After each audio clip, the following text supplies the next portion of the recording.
Gaano nga ba talaga kahalaga sa'yo ang mga sinumpaang pangako na hanggang wakas pipiliin niyo ang isa't isa kahit dumaan man ang maraming pagsubok sa buhay niyo?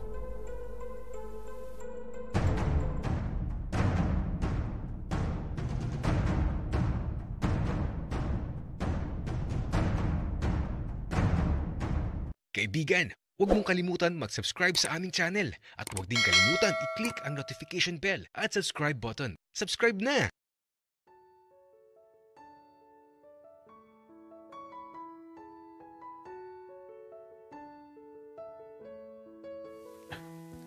Tila ba naantig ang puso ko sa batang ito na sigurado ang nararamdaman niya kahit paglayuin man sila ng panahon. Ang mga inosenteng ngiti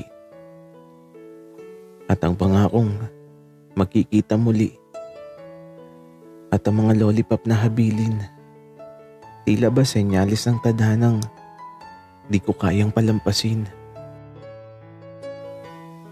Habang naglalakad kami ni Aaron, napatigil ako habang hawak ang isang plastic ng lollipop.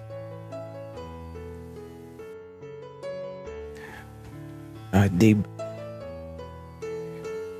okay ka lang ba? Tara na. Aaron, teka lang. Dave, may problema ba? Aaron, I'm sorry.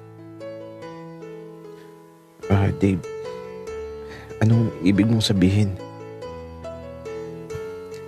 Aaron, alam mo, napakabait mo. Kasi noong mga panahong sobrang kailangan ko ng taong aalalay sa akin, ikaw yung andyan. Ikaw yung kinakapitan ko. I'm sorry, Aaron.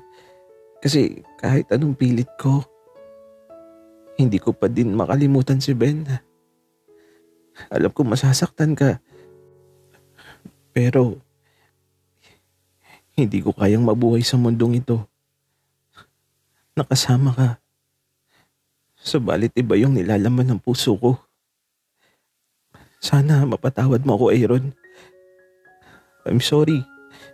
Hindi na ako sasama sa'yo.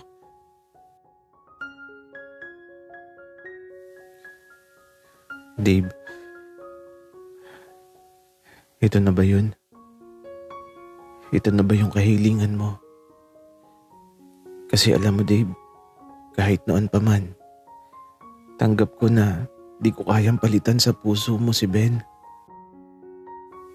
Pero Dave, huwag kang mag-alala. Alam mo kasi, pinagandahan ko na yung araw na to. Alam kong darating ang panahon na darating tayo sa punto ng mga buhay natin na kailangan natin pumili ng magpapasaya sa atin. Oo, masakit, Dave. Pero kailangan kong tanggapin ang katotohanan eh. At kung ano man ang gusto mo, di kita pipigilan. Palalayain kita dahil ayokong makulong ka sa sitwasyong hindi ka naman talaga masaya. Sige na, Dave. Alis na ako. Salamat sa lahat. Sa mga masasayang alaala. Sa lahat ng pagkakataon na lagi tayong masaya. Dave, mag-iingat ka palagi ha. Kasi ako, okay na ako. Paalam sa'yo. Sana ay makamit mo na yung tunay na kaligayahan na hinahanap mo. Huwag kang mag-alala, Dave. Hindi ako galit. Sa totoo lang, sobrang saya ko kasi sinunod mo kung ano talaga yung magpapasaya sa'yo. Hanggang sa muli. Isang yakap na mahigpit. bago tuluyang umalis si Aaron. At ang tanging hiling ko sana, matagpuan niya kahit saan mang dako ang tunay na tadhana niya. Paalam, Aaron.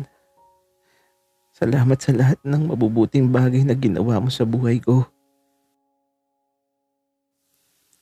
Habang bitbit ko ang isang plastic ng lollipop, hindi na ako nagsayang ng panahon. Babalik na ako sa asyenda. Nag-book na ako kaagad ng sasakyan ko pa uwi. At sa pagkakataong to, hindi ko na itatago ang tunay na nararamdaman ko. Ben, babalik na ako. Hintayin mo ako.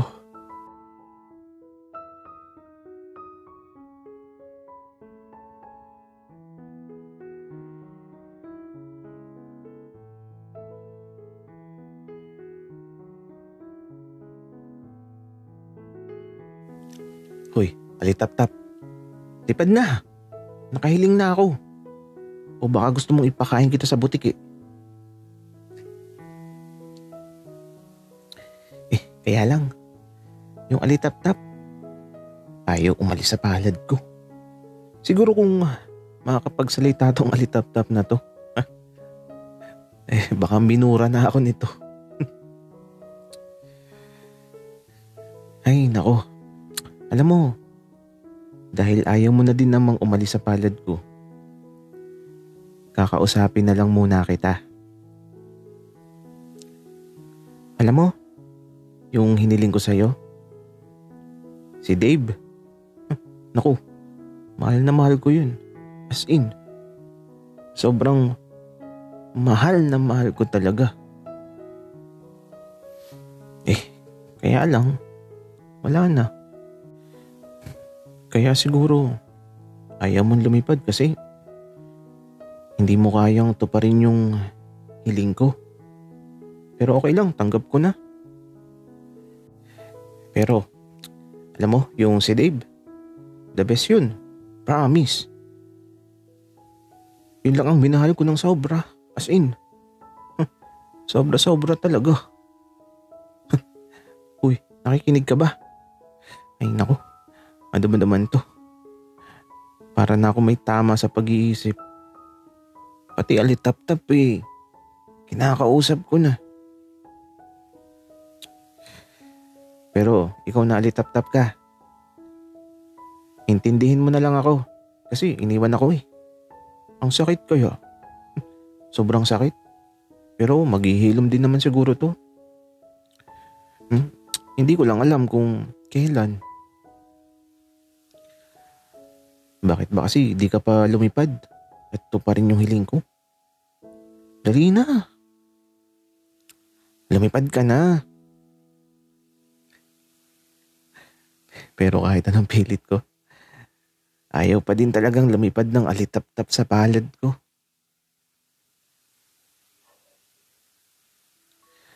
At sa bawat paglipas ng sandali, pinagmamasdan ko lang ang alitap-tap.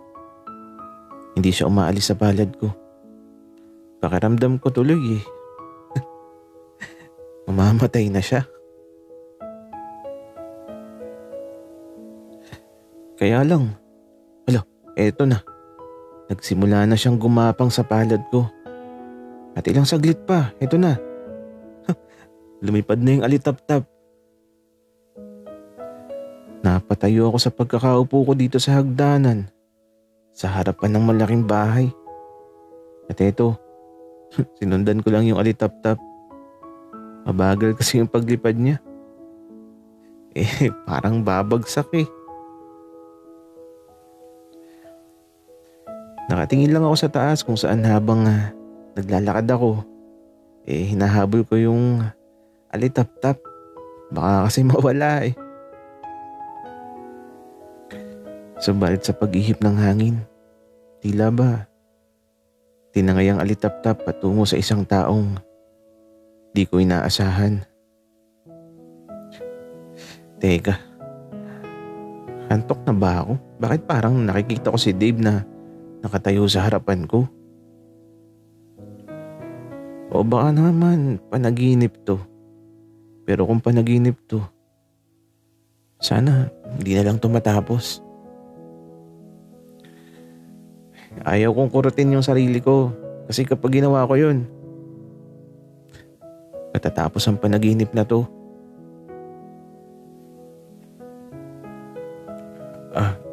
Dave, ikaw ba yan? Nagbalik ka.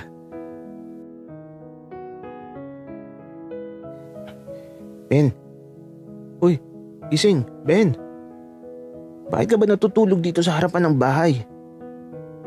Doon ka matulog sa silid mo. Tayo na dyan. Biglang naglaho ang lahat. Gagi, si Maki kasi ginising ako. Nakatulog na pala ako dito sa harapan ng bahay, dito sa hagdanan. Pero yung alitap-tap, nawala na. Nakakainis naman si Maki. Bakit kasi ginising niya ako? Kaya ito, pumasok na si Maki sa loob. Ako naman pumasok na din. At habang isinasara ko ang pintuan, teka, nananaginip na naman ba ako? Kasi naman, si Dave ba yung naglalakad papalapit dito? Naku, panaginip na naman to. Ayoko na umasa.